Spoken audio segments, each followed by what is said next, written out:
वाईएम news and योजना Haryana YouTube channel पर आपका बहुत बहुत स्वागत है। उम्मीद आशा व कामना करता हूँ आप सभी भाई बहन ठीक होंगे, बेहतर होंगे। आज 13 जुलाई हरियाणा सरकार धमाके, फैमिली आईडी, मकान, बिजली, जेजेपी विधायक को थप्पड़ लगा, भारतीय जनता पार्टी की सांसद की घनघोर बेइज्जती। हरियाणा सरकार 210 करोड़ रुपए और भाई हरियाणा की 10 अन्य बड़े बड़े हरियाणा सरकार आदेश विस्तार से इन सभी पे चर्चा करेंगे। चैनल सब्सक्राइब जरूर करें।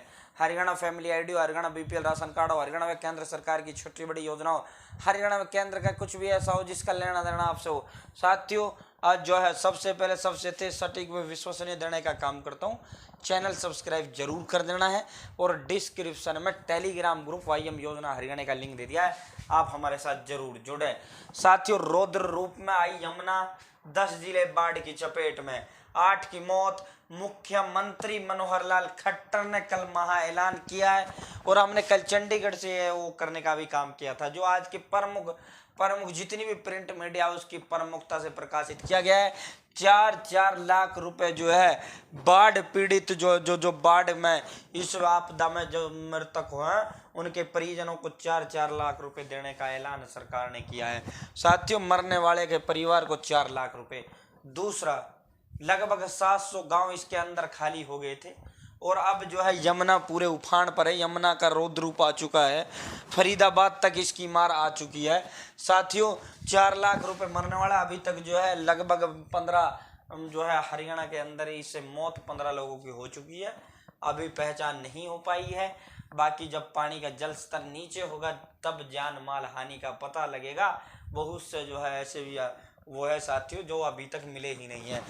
तो दोस्तों, दूसरा, 700 गांवों में जो भी जिसके भी मकान में नुकसान हुआ है उनको जो है डॉक्टर अंबेडकर आवास नवीनीकरण योजना के तहत 80,000 रुपये मदद का ऐलान जो है सीएम साहब ने कर दिया है। मुख्यमंत्री मनोहर लाल खट्टर ने कल हेलीकॉप्टर से पूरे प्रदेश का जो है वो किया, आकलन किया। बाढ़ के जो प्रभावित क्षेत्र थे हेलीकॉप्टर से उन सभी का जो है वो किया था।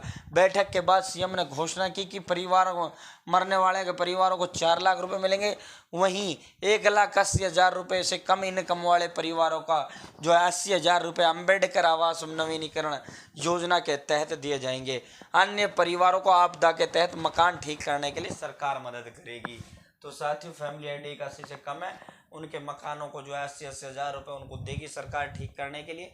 अन्य जो है जिनकी आय अधिक है, जो ज़्यादा वो हो गया, तो उनको सरकार जो है राजस्व आपदा से ये काम करेगी। तो दोस्तों, 210 करोड़ रुपए जो है सेंट्रल गवर्नमेंट ने हरियाणा सरकार को दे दिए। अगली खबर, 11 जिलों में बाढ़ का हाई अलर्ट, बचाव में जुटी वायुसेना। सीएम मनोहर लाल ने बाढ़ का हेलीकॉप्टर से लिया जायजा। अंबाला, कुरुक्षेत्र समेत 5 जिलों में भारी नुकसान। बल्लभगढ़ में 78 किसान व सोनीपत में 29 श्रमिक बचाए। हिमाचल प्रदेश का रास्ता बंद, मारकंडा का पुल है सुरक्षित। दिल्ली में यमुना नदी संचालित रिकॉर्ड स्तर पर, केंद्र ने हरियाणा को दिए 216 करोड़ रुपए। मृतकों के स्वजन को 4 लाख रुपए। अंकला में बाढ़ से डूबने से 4 लोगों की मौत। पानीपत में 12 गाँव में 28 घंटे से बिजली बंद।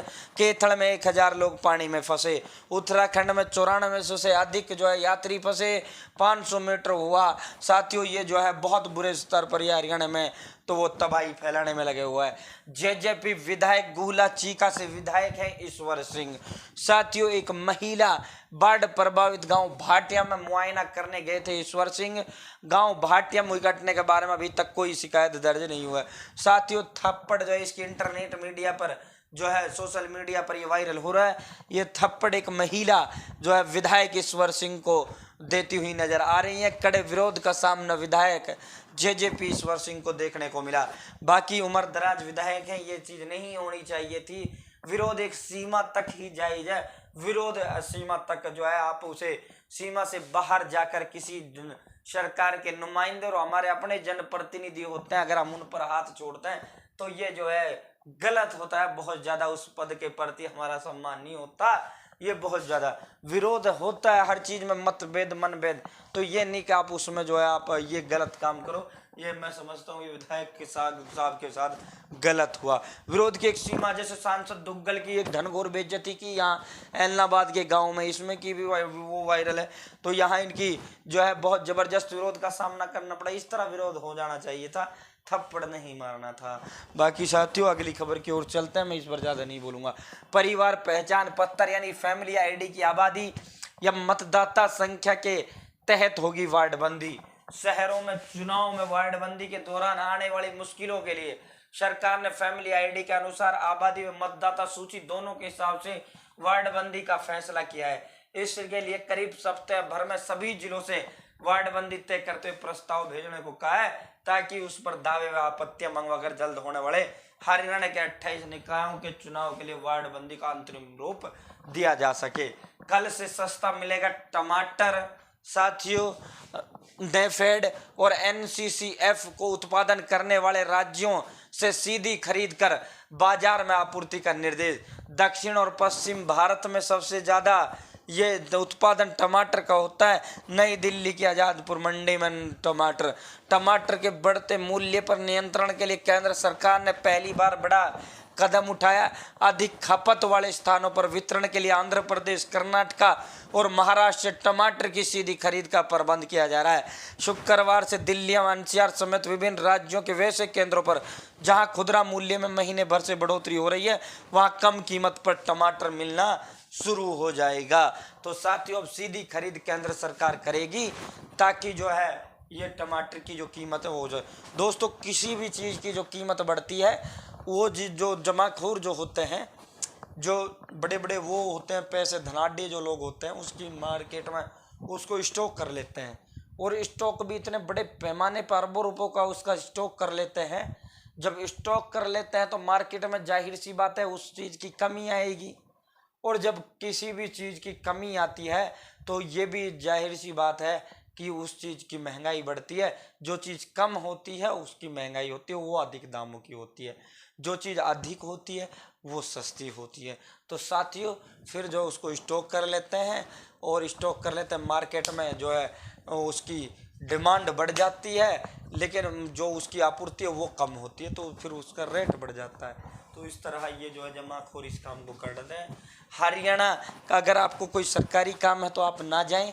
हरियाणा के 35,000 क्लर्क हड़ताल पर हैं। सरकारी जितने भी कार्यालय हैं उनमें जो है कामकाज ठप हो चुका है। तहसीलें नहीं हो, तहसीलों पर रजिस्ट्रियाँ हो या अन्य कोई भी काम है, क्लर्क जो है हड़तालों पर चल रहा है। क्लर्क साथियों आप सरकारी कामकाज के लिए सरकारी दफ्तरों में ना जाएं, क्योंकि वहाँ जो है कुछ भी नहीं हो रहा है। क्लर्क पूरी तरीके से हड़ताल पर बैठे हैं। पंजाब के क्लर्क भी, केंद्र और पंजाब के भी क्लर्क तैनात है, जो हरियाणा के क्लर्कों से अधिक ग्रेड पे ले रहे हैं। ये 35,400 रुपये वेतन की मांग ये कर रहे हैं। क्लर्क जो है पंजाब और दिल्ली और केंद्र सरकार के समक्ष जो है ये अपना वेतन मांग रहे हैं। छोटे जुर्मों पर अब जो है सिर्फ जुर्माना होगा, छोटे अपराधों पर जेल नहीं होगी। 19 मंत्रालयों से जुड़े 42 कानूनों के 183 प्रावधानों में संशोधन होगा। जन विश्वास विधेयक पर मोहर ये लग गई है। साथियों पिछली तिथि से संशोधन लागू करने का सुझाव। 9 साल में 1500 से ज्यादा कानून जो है खत्म किए जा चुके हैं। तो दोस्तों ये जो है 183 और 183 साथियों ऐसे कानून हैं जिनमें अब तक जो है जेल होती थी। अब 183 जो है जुर्मों पर जो है सजा का प्रावधान नहीं होगा। उनको आंशिक तौर से जुर्माना या फिर अन्य कुछ लेकर उनको जो है जेल नहीं जाना होगा। ट्रकों में ट्रक जो हैं 1 जनवरी 2025 से ऐसी लगाना जरूरी होगा। ये जो है केंद्र सरकार ने सभी को जो है वो दे दिया, इसकी अधिसूचना भी जारी कर दी है। साथियों अब जो भी ट्रक 1 जनवरी 2025 से बाद क्या आएगा उसमें ऐसी लगी हुई आपको दिखाई देगी। विपक्षी एकता की बैठक, ये भी केंद्र की बात है। 14 को सुनी जाएगी रोहतक जोन के बिजली उपभोक्ताओं की शिकायत। तो भाई किसी बिल को लेकर या कोई भी समस्या है बिजली को लेकर तो भाई 14 को सुनी जाएगी। पानीपत रिफाइनरी का करेंगे विस्तार, 3 गांवों देंगे 350 एकड़ जमीन। मुख्यमंत्री मनोहर लाल बाढ़ राहत कार्यों में सहयोग करे पानीपत रिफाइनरी। पानीपत में ग्रीन हाइड्रो मिशन पर खर्च होंगे 60,000 करोड़ रुपए। तो दोस्तों 350 एकड़ जमीन 3 गांवों की और पानीपत रिफाइनरी को देने का ऐलान सीएम साहब ने कर दिया है। 2024 चुनाव की रणनीति को मजबूत करने प्रदेश भाजपा के नेताओं के नेताओं ने ये घंटे मंथन किया। इसमें प्रदेश अध्यक्ष धनखड़, सीएम खट्टर, प्रभारी विप्लव देव, संगठन मंत्री रविंदर राजू। साथियों इनके बीच बहुत लंबी चर्चा परसों जब जो हम पीएम से मिले थे, मोदी से सीएम साहब मिले थे, उसके बाद इनकी लंबी चर्चा हुई। हाँ ये भाई मुख्यमंत्री पूर्व भूपेंद्र सिंह हुड्डा और यहाँ जो है डिप्टी सीएम दुष्यंत चौटाला आप देख रहे हो ट्रैक्टर से बाढ़ प्रभावित क्षेत्रों का वो कर रहे हैं। धरना देने वाले पहलवान ट्रायल से दूर, खिलाना आईओए के हाथ में। स्टैंड बाई में नाम नहीं रखे तो एशियाड नहीं खेल पाएंगे 6 बड़े पहलवान। धरना देने वाले पहलवानों के खेलने के ये विकल्प अवसर देने का भरोसा मिला, अब क्या होगा पता नहीं। ट्रायल को लेकर साक्षी की मां बोली, आईओए और पहलवान लेंगे अलग ट्रायल का फैसला, इन वजन वर्ग में होंगे रेसलर। तो साथियों ये जो है पिछ पहलवान रहे, जबकि पिछड़ा ब्रिजभूषण को चाहिए था, इलाज उसका होना चाहिए था। लेकिन साथियों डिप्टी सीएम ने जीटी रोड के 4 जिलों में बाढ़ प्रभावित क्षेत्रों का ट्रैक्टर पर दौरा किया। भूपेंद्र सिंह हुड्डा ने कुरुक्षेत्र में बाढ़ ग्रस्त जो है क्षेत्रों का दौरा करने का काम किया। ये आम आदमी पार्टी के वाइस प्रेसिडेंट अनुराग ढांडा जी हैं। तिरंगा यात्रा के जरिए चुनावी माहौल भारतीय जनता पार्टी बनाएगी। पीएम से थपकी लेकर लौटे मनोहर अब जुटेंगे मिशन 2023 में। 24 में 23 को कुरुक्षेत्र में जो है रैली होने जा रही है। विपक्षी एकता बैठक 17-18 को बेंगलुरु में। 8 नई पार्टियां जुड़ी, 24 दल इसमें शामिल होंगे। कांग्रेस अध्यक्ष खड़गे ने नेताओं को चिट्ठी लिखकर बैठक में शामिल होने का न्योता भेजा। साथियों ये मीटिंग बिहार के मुख्यमंत्री नीतीश कुमार ने बुलाई थी 23 जून को, जिसमें शरद पवार, ममता, एमके स्टालिन के ही नेता शामिल हुए थे। आपको भी आमंत्रित इसके अंदर किया गया है। ब्रिजभूषण को सजा दिला सकते हैं महिला पहलवानों के कोच, उनके सामने हुई छेड़छाड़। यौन उत्पीड़न मामला, गवाहों व कई हिरासतों के बयान हुए, फोटो बने केस चलाने के आधार। तो साथियों जो है बड़ी पहुंच का व्यक्ति है, कुछ नहीं होना है, इसको तो उसी वक्त जेल में डालना था, लेकिन बड़े प्रभावशाली व्यक्ति हैं। फिलहाल इतना ही, बहुत बहुत धन्यवाद। जय हिंद, जय भारत।